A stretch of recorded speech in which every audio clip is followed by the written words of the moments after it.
Most AI tool videos are quietly lying to you, not on purpose, they're just answering the wrong questions. No business fails because it picked up the wrong app. It fails because you poured AI onto a problem that never even mattered in the first place. So today, I'm going to walk through 15 different tools, right? But only the ones that are going to kill the work that is actually slowing your business down at the moment. And the one that I would never delete is the one that you would probably actually never expect. So stay to the end for that because it's a bit spicy. Because every single business runs on friction, right? And it's stop noticing. It happens all of the time. Someone spends 2 hours a day writing the exact same follow-up emails. Someone forgets what I got basically agreed in a meeting.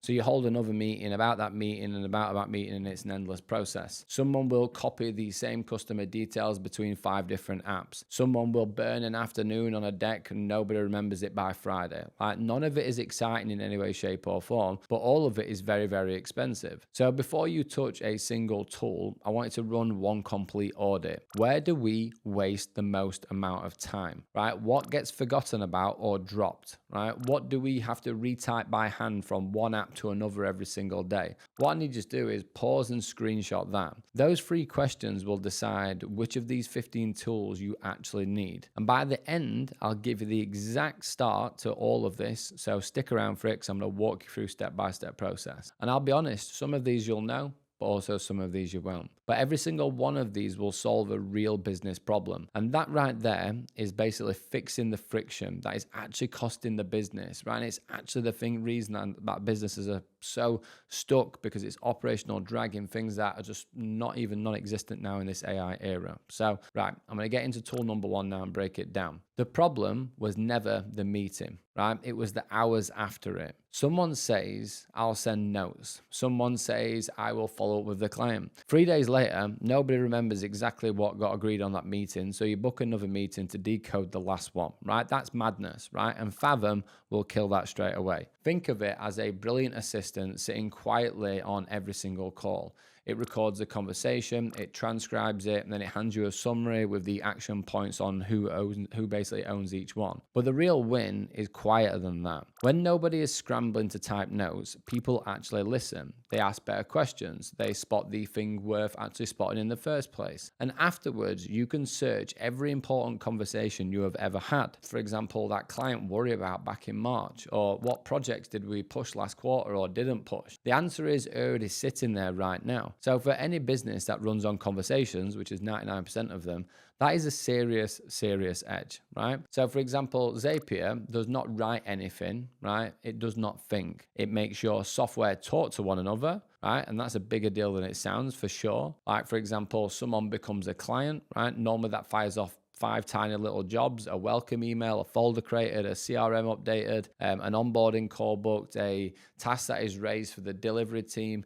Each one of them will take a minute, right? Together, though, they will eat away hours at your week. So, for example, Zapier just asked the obvious question: why is the human doing this? One trigger runs the whole chain, right? The client pays, everything else happens on its own. So if you build one Zap this week, right, I want you to build this one. When a payment lands in Stripe, what I want you to do is I want you to create a folder and then add them to your CRM and then send the welcome email. That single Zap removes 3 jobs most people forget. For example, one business I've set this up where I cut their onboarding admin by hours to almost nothing because it was a completely automated process. And businesses rarely grow because they dramatically got smarter.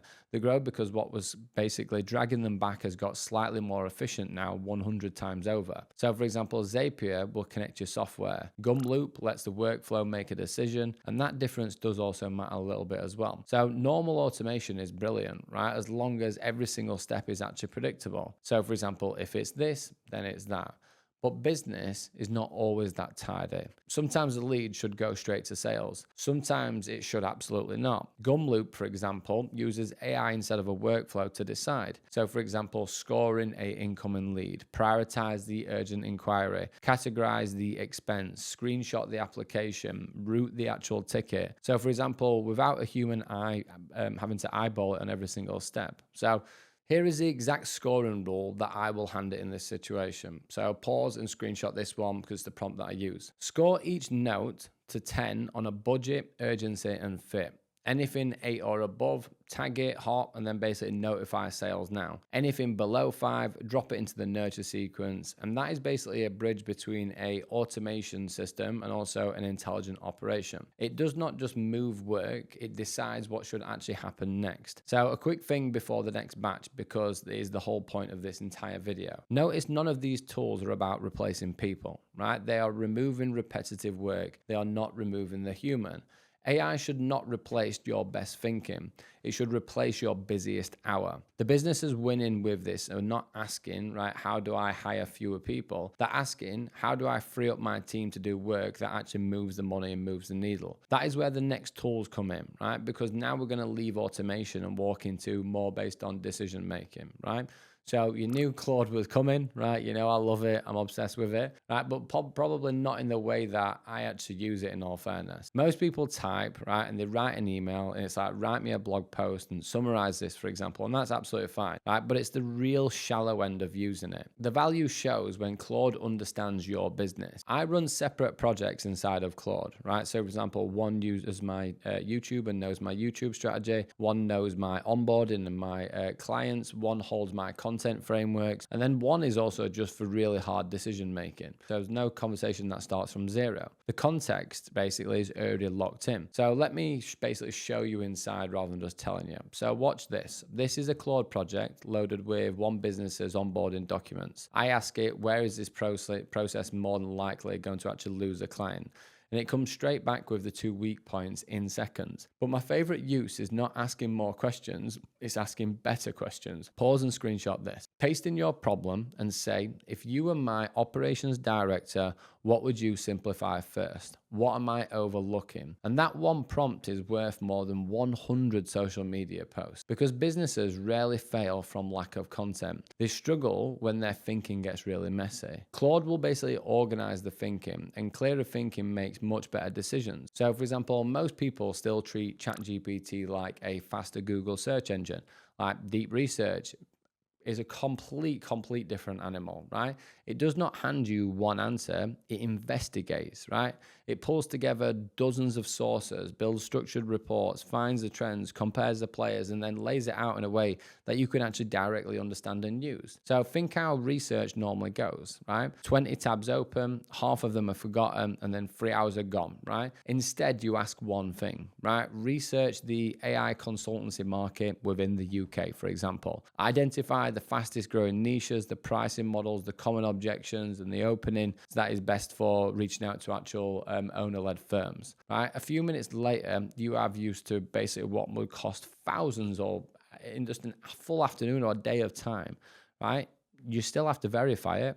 Always, but it's a decent running start, isn't it? It's ridiculous, right? In business, the people who learn faster usually make genuinely better calls sooner, right? So if you basically ever read a 100-page report, then most of it, right, and you'll be lost in your mind 1 week later, right? It's as simple as that. Well, this is why I love NotebookLM. I love NotebookLM as a research agent, and I have it set up on a 24-hour sync. It ignores the internet and focuses on what you basically feed it directly. So, for example, you upload documents, your meeting notes, your trainings, your manuals, your client research, your transcripts, whatever it may be. And then you have a conversation, right, with your own knowledge. Say you have done 50 different discovery calls. Normally, these insights die, right, from the recordings, right? Whereas if you feed in the transcripts in, right, and then you can look at what objectives are coming up, what words does the customers use, which of the pain points repeat across different industries, and those answers are absolute marketing gold. It's ridiculous. So the one thing to remember here is this is the one that quietly compounds. The longer that you use it, the more that it knows. Hold that thought, right? It matters so much right at the end. A brilliant idea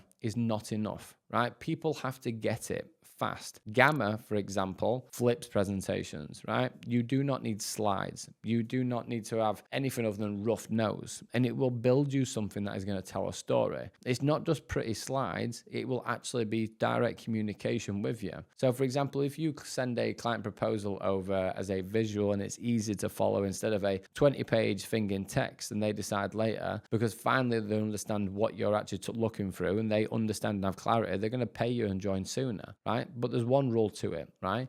You never ever let it think for you, right? Use it to communicate, use it to deliver, and use it to execute, right? That is where it's going to shine, right? So for example, moving on to the next tools, right? 1.4 at the halfway mark, right? Everything so far helps you think, and everything so far helps you communicate. The last group of tools that we're going to touch on, right? And these tools basically build software, handle conversations, chase your leads, and quietly run operations in the background, right? That is where a pile of apps start turning things into an actual real operating system. So stay with me, because tool 11 is one of the ones that ties the whole thing together. So let's talk about the thing that actually scares people. Coding, right? A few years ago, you genuinely needed to build software, right? Not anymore. Cursor is an AI-powered coding environment, but its real gift is not writing code. It is building a fix fast. Your team updates a spreadsheet every Friday. You need a dashboard that does not exist. You want a tool that checks a project progress on its own, right? In an old world, you ignore it or you pay a developer thousands to do it. Now, here is the kind of actual instruction that I would give it. So for example, build me a simple internal dashboard that reads our Google Sheets and shows our project status as a red, amber, and green traffic light system, and then it will refresh when the actual sheet is changed or updated. Describe it, test it, refine it, all in one afternoon. You are not becoming an engineer, right, in any way, shape, or form. You're becoming someone who can just direct technology. The skill, right, is knowing what should be built. The biggest AI mistake businesses make is trying to pull humans out of customer conversations. People still buy from people, right? Truth still matters. Context still matters. So the goal is not to replace you or replacement in general, it's to support the actual process of it. Someone has been chatting to a lead for weeks, for example. Normally they scroll back through endless messages to try and remember what's just happened. Revio just hands them the context, right? Who they are, what they said, what objection was raised, what they looked at, so you can sound more human and not less. And ironically, the AI actually helps you have a better human conversation. That is a much smarter way to think about automation. Here is a number every business owner should tattoo somewhere. Reply to a new inquiry within 5 minutes instead of 30, and you're around 20 times more likely to qualify that lead. And roughly 78% of buyers go with whoever answers first. So picture the usual. Form comes in, sits in an inbox, someone replies 6 hours later, but then they've already basically messaged 3 of your competitors and other people just looking at options, right? At last, that gap is going to close straight away. It does not replace your sales team in any way, shape, or form. It makes sure that every inquiry gets an instant reply, qualifies the lead, and books the call and confirms the slot, and supports that process with a human team. Because the biggest leak in most businesses is not marketing, it's a slow follow-up. If Zapier is where you start, for example, NAN is where the ambitious people end up, right? So it's far more technical and far more powerful. So instead of automating one task, you automate the entire system. A customer buys, AI creates the projects, it updates the CRM, it notifies the team, it drafts the invoice, it schedules onboarding, summarizes the client, and then flags anything odd before anyone can even open a laptop, right? That is not one automation. That is an entire operating system. If you want to start, your first job is the trigger node.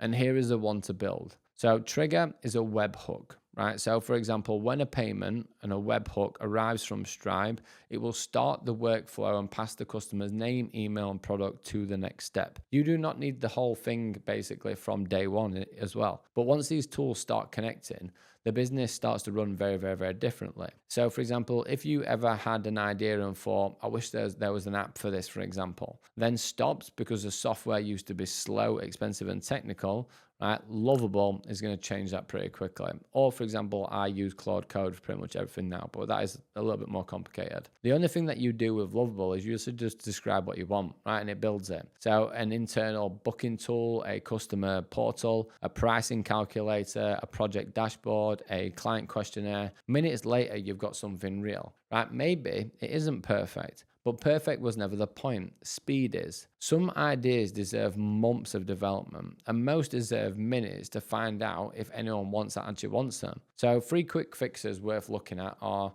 you may have noticed I have barely even spoke about actual AI today. I've been talking about the actual business part of it. Because AI is not the strategy, right? It's the amplifier to solving the business problem. Every single tool kills a different bit of friction: communication, research, decisions, automation, execution, but none of them on its own will build a better business. That firms, right, and that will stand with you in the next decade. It's not going to be about having the newest tools and fanciest system. It's about having the clearest system, the fastest learning slopes, the smoothest operations, and the best judgment. So do not collect AI subscriptions, build an AI operating system, right? And then pick a handful, learn from them properly, connect them, and then let all the repetitive work come off your plate entirely and altogether. And every prompt I show today is in a free prompt pack in the description. So if you steal the whole lot without pausing the video, that's absolutely fine. But if you are starting from zero, do not learn 15 tools this week, please. Pick 2, right? So I promised you to extract 2. So here they are. Number 1 for me, without question, with the most diversity, impact, and way that you can use it is going to be Fathom. So you can stop losing, right, all the stuff that just gets left in a room. And then from that point, you've got Zapier. So you can kill the copy and pasting element that is going to eat away your week. If you can master both of those 2 areas, and Claude as well, but like Claude Code especially, but I'm going to come around to that at some point in other videos, then you're going to be onto an absolute winner. And the ones that I said I would never delete, right, is probably the one that you are obviously going to guess, and that's going to be Claude. Claude for me has the single best direction known to man. I love, if I can put it in priority order, I would be going Claude, NotebookLM, and then Fathom. They're my top 3, and I absolutely love them, right? So the whole point of like the point with Claude and Zapier is like, it's about setting up a system that gets smarter. It's about remembering everything that your business has ever produced and how that can compound into a new system, a new app that is just going to tick every box that you need. So before you close down, right, if you take one thing from today, take this. Do not collect AI subscriptions. Focus on connecting them. That is the whole game. And next week, I'm going to be breaking down exactly that on camera. So looking at the best ways that you can actually fix these into your business, and then you can basically follow it as a step-by-step copy and paste SOP. And if you want that, subscribe to the channel. It's going to land on your feed every single week. And there's a button worth pressing in the description as well. So if you sat there for the last 15 minutes and thought, this is brilliant, this is all the things that I need to be looking at, and this is where I want to take it from this point, if you go to the description in my bio, there's going to be a link on there which is talking about my company Titanium AI, and also a step-by-step walkthrough of my actual own central operating system that I give to clients, which is called Titan Code OS, right? So we give this to business owners and build it with them, and it will literally just take every single bit of information layer, research, planning, delivery, execution, KPI, performance tool known to man, and combine it into one. So you can just walk straight into it, plug your business in, and then you're set to go. So if you are interested in finding out more about what we do, all you need to do is hit this description, drop in an application, and I hope to see you on a call.